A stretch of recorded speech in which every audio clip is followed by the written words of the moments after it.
কথা, চট্টগ্রাম থেকে বিপিএল এর আপডেট জানাতে হচ্ছে এবং এই আলোচনা করতে গিয়ে কিঞ্চিত বিরক্তি বোধ করছি।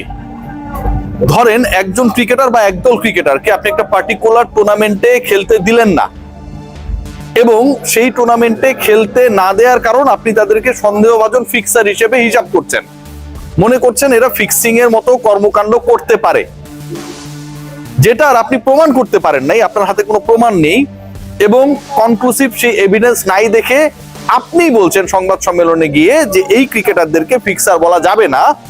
তাহলে আপনি যাদেরকে ফিক্সার বলা যাবে না তাদেরকে ফিক্সিং তদন্তে গঠিত কমিটির রিপোর্টের ভিত্তিতে বিপিএল থেকে কিভাবে অফ রাখেন?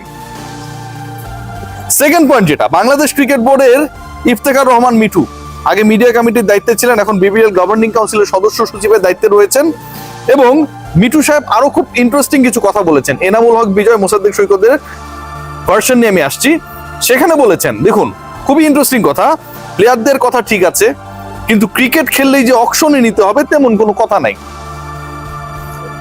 আমি এই কথাটা যখন বলছি আমার কাছে মনে হচ্ছে যে আমি কি আসলে কোনো কিছু, ওই যে গতকাল আলোচনা করছিলাম যে একজন কি বলবো মাদকাসক্ত ক্রিকেটারকেও নিলামের মধ্যে রাখা হয়েছে, আমার এখন মনে হচ্ছে যে আমি কি আসলে কোনো নেশার মধ্যে রয়েছি কিনা।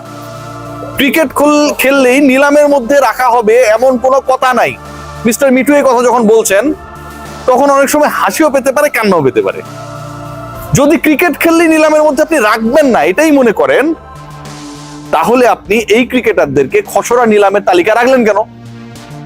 তখন তো আপনার রাখার দরকার ছিল না। আবার খসড়া নিলামের তালিকা আপনি রাখার পর আজকে আপনার কাছে মনে হইলো যে ক্রিকেট খেললে কেন আমি নিলামে রাখবো, আপনি তাদেরকে বাদ দিয়ে দিলেন। আবার এই আপনি বলছেন যে রেড জোনে থাকা ফিক্সিং সন্দেহের ক্রিকেটারদেরকে বিপিএল কে স্বচ্ছ রাখার স্বার্থে খেলতে দিব না। যেই ক্রিকেটার রেড জোনে, according to your speech, according to your investigation, সেই ক্রিকেটার কিসের জন্য রেড জোনে? সেই ক্রিকেটার রেড জোনে এ কারণে যে তিনি বিপিএল এ দুর্নীতি করেছেন, এই হিসাবেই তো। যেই ক্রিকেটার বিপিএল এর মতো টুর্নামেন্টে দুর্নীতি করতে পারে সে তো যে কোনো ডোমেস্টিক টুর্নামেন্টেই দুই নম্বরই করতে পারে। রেড জোনটা কি শুধু বিপিএল এর জন্য প্রযোজ্য? পৃথিবীর আর কোনো লিগের জন্য, ডোমেস্টিকের আর কোনো আসরের জন্য রেড জোন প্রযোজ্য না? ক্রিকেট খেললেই নিলামে কেন রাখতে হবে এরকম যুক্তি যখন দেন তখন এই যুক্তিটা শুধুমাত্র মোসাদ্দেক সৈকত, শফিউল ইসলাম কিংবা এনামুল হক বিজয়ের ক্ষেত্রেই প্রযোজ্য হলো। ক্রিকেট খেললেই নিলামে রাখতে হবে না মানে মোসাদ্দেক সৈকত কিংবা এনামুল বিজয়দের তো পারফরমেন্স খারাপ না, লাস্ট বিপিএলও তো খুব বেশি খারাপ পারফরমেন্স তারা করেন নাই।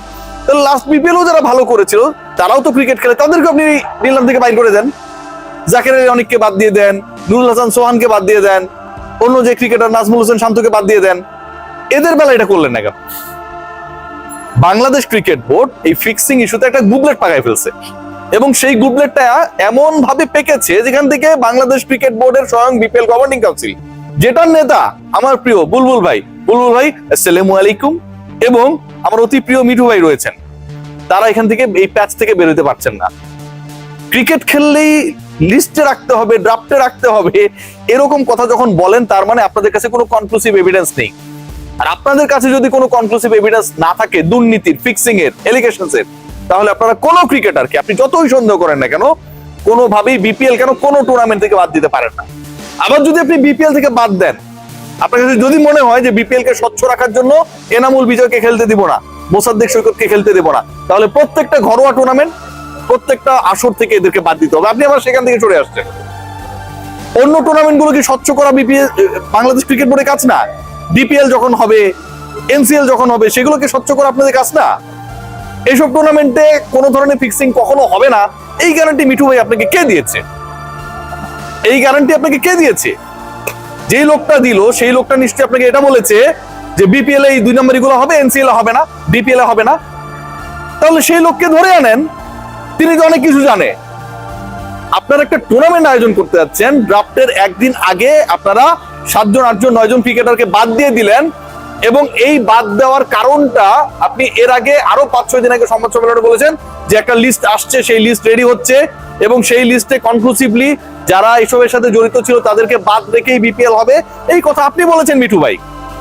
এখন সেই লিস্ট এসেছে, সেই লিস্টে যেই ক্রিকেটারদের নাম এসেছে তাদের বিরুদ্ধে এভিডেন্স নাই, অথচ আপনারা তাদেরকে বাদ দিয়ে দিচ্ছেন।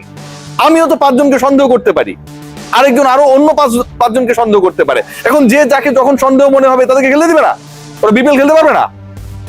এটা পৃথিবীর ইতিহাসে কোথাও হয়েছে? ICC even ICC international cricket council তারাও তো অনেক ইনভেস্টিগেশন চালায়। আইসিসি ইনভেস্টিগেশন করে না, ক্রিকেট নিয়ে ইনভেস্টিগেশন করে না, ক্রিকেটারদের অ্যাক্টিভিটি নিয়ে ইনভেস্টিগেশন করে না? পৃথিবীর কেউ জানে না ভাইজান, কেউ জানে না মিঠু ভাই। এখন আইসিসি যে ইনভেস্টিগেশনটা করে বা ইনভেস্টিগেশন যখন চালায়, তাদের ইনভেস্টিগেশনের রাডারের নিচে যারা থাকে প্রত্যেক দেশের ক্রিকেট বোর্ডকে বলে যে এদেরকে খেলতে দিয়েন না, স্বচ্ছ করার জন্য আমরা এদেরকে রেড জোনে রেখেছি, এদেরকে খেলা যাবে না। এই ক্রিকেটাররা আন্তর্জাতিক ক্রিকেট খেলতে পারে? পৃথিবীতে কখনো হয়েছে? মিঠু ভাই, বুলবুল ভাই বিপিএল এ এই আজব ঘটনা ঘটতে যাচ্ছে। প্রথম কথা, আপনার কাছে যদি প্রমাণ না থাকলে কোনো আইন, কোনো আদালত, কোনো সংস্থা কাউকে দোষীর কাতারে ফেলতে পারে না। এনামুল বিজয় যখন বিপিএল খেলতে পারে না বা পারবে না, এটা তাকে সামাজিকভাবে, পেশাগতভাবে, আর্থিকভাবে কিংবা মোসাদ্দেক সৈকতের ক্ষেত্রে একইভাবে প্রযোজ্য, সামাজিকভাবে, আর্থিকভাবে, পেশাগতভাবে যেভাবে ক্ষতিগ্রস্ত করেছে, এটা কোনোভাবে অ্যাকসেপ্টেবল না। এবং একই সাথে আপনারা যে সিদ্ধান্ত গ্রহণ করেছেন, যে লজিক দিয়েছেন, ক্রিকেট খেললে ড্রাফটে রাখতে হবে, ক্রিকেট খেললে আপনাকে ওই প্রথম বিভাগ খেলা কোনো ক্রিকেটারকে ড্রাফটে রাখতে হবে, সেই দাবি, সেই প্রশ্ন কোনো সাংবাদিক করে নাই। যাদের ব্যাপারে কথা হচ্ছে প্রত্যেকেই আন্তর্জাতিক ম্যাচ খেলেছে বাংলাদেশের হয়ে। এই ক্রিকেটারদেরকে আপনি ড্রাফটে রাখবেন না, আবার পূর্বের ড্রাফটে রাখবেন, পরের ড্রাফটে বাদ দিয়ে দিবেন, এসে বলবেন ক্রিকেট খেললে ড্রাফটে রাখতে হবে কি হবে না, এটা কোনোভাবে অ্যাকসেপ্টেবল না। বাংলাদেশের ক্রিকেটে বিপিএল নিয়ে যে নোংরামি চলছে, এই নোংরামির নেতৃত্ব দিচ্ছে স্বয়ং বিসিবি। সবাই ভালো থাকবেন।